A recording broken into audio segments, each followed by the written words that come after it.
नमस्ते दोस्तों, आप सभी लोगों का मेरे इस YouTube चैनल पर स्वागत है। आज के इस वीडियो के माध्यम से मैं आपके लिए BA-LLB सेकंड सेमेस्टर एग्जामिनेशन जून 2019 के क्वेश्चन पेपर लेकर आया हूं।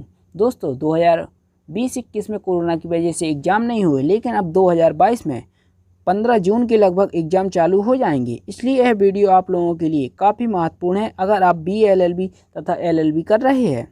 आज का सब्जेक्ट है पॉलिटिकल साइंस। एग्ज़ाम में जो पेपर पूछा जाता है वो 60 नंबर का पूछा जाता है, जिसमें आपको 5 ऑब्जेक्ट दिए जाते हैं 2 नंबर के। आपके यहाँ पर 10 नंबर हो जाते हैं और 5 प्रश्न दिए जाते हैं 4 नंबर के, 20 नंबर यहाँ पर, और 5 प्रश्न दिए जाते हैं आपके पेपर में 6 नंबर के, तो 30 नंबर यहाँ पर। कुल मिलाकर आपके जो पेपर पूछा जाता है 60 नंबर का पूछा जाता है। चलिए दोस्तों, अब हम जानते हैं कि एग्ज़ाम में पहला ऑब्जेक्ट कौन सा पूछा गया था। पहला पूछा गया था विश्व का प्राचीनतम लिखित संविधान है। दोस्तों इसका ए ऑप्शन सही है।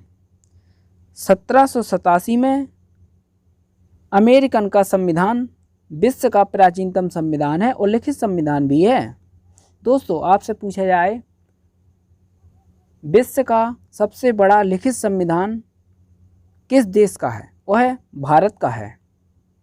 इसके बाद दूसरा ऑब्जेक्ट पूछा गया था स्पिरिट ऑफ लॉज पुस्तक के लेखक कौन है। इसका दोस्तों बी ऑप्शन सही है। 1748 में इसकी स्थापना यानी कि ये पुस्तक लिखी गई थी। इसके बाद अगला क्वेश्चन पूछा गया था यह किसने कहा है कि ब्रिटिश संसद पुरुष को स्त्री और स्त्री को पुरुष बनाने के अतिरिक्त और सब कुछ कर सकती है। दोस्तों इसका सी ऑप्शन सही है।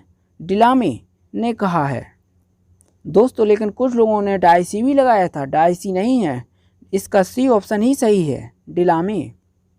इसके बाद अगला चौथा पूछा गया था प्रत्यक्ष लोकतंत्र किस देश में है। प्रत्यक्ष लोकतंत्र दोस्तों स्विट्जरलैंड में है, इसका डी ऑप्शन ही सही है।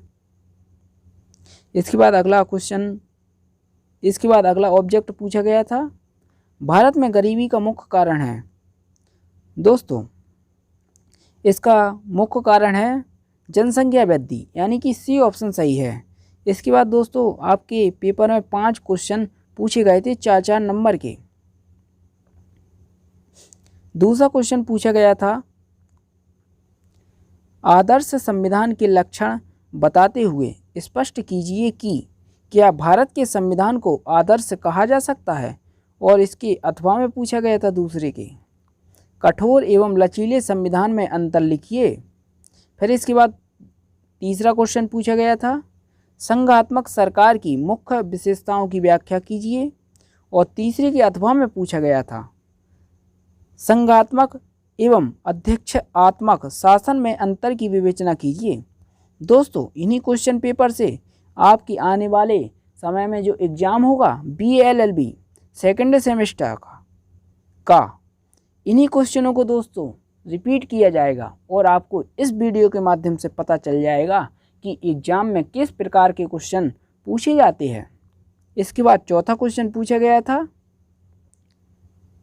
संसदीय प्रभुसत्ता पर एक निबंध लिखिए। इसके अथवा में पूछा गया था ब्रिटिश संसद की प्रभुसत्ता का क्या अर्थ है।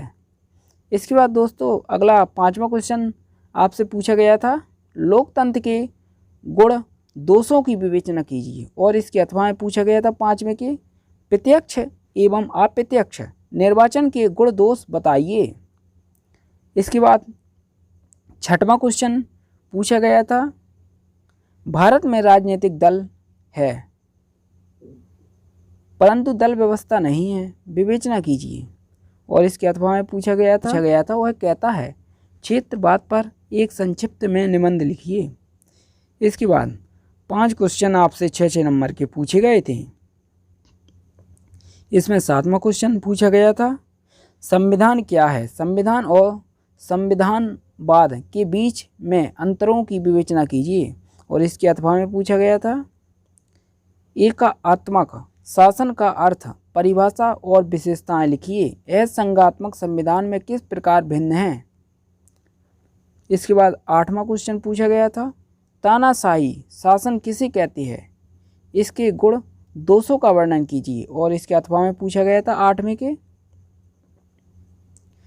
मॉन्टेस्क्यू द्वारा प्रतिपादित शक्ति पृथक्करण सिद्धांत का आलोचनात्मक परीक्षण कीजिए। 9वां क्वेश्चन काफ़ी महत्वपूर्ण है दोस्तों, आने वाले समय में पूछा भी जा सकता है। ब्रिटिश संसद एक सर्वोच्च एवं संप्रभु निकाय है, इस कथन की व्याख्या कीजिए। इसके अथवा में पूछा गया था, भारतीय संसदीय संप्रभुत्ता क्या है, इसके गुण दोषों की विवेचना कीजिए। इसके बाद 10वां क्वेश्चन पूछा गया था, लोकतंत्रात्मक व्यवस्था के प्रमुख सिद्धांतों की विवेचना कीजिए। और इसके अथवा में पूछा गया था, प्रतिनिधित्व के सिद्धांत का वर्णन कीजिए। दोस्तों इसके बाद एग्जाम में 11वां क्वेश्चन पूछा गया था,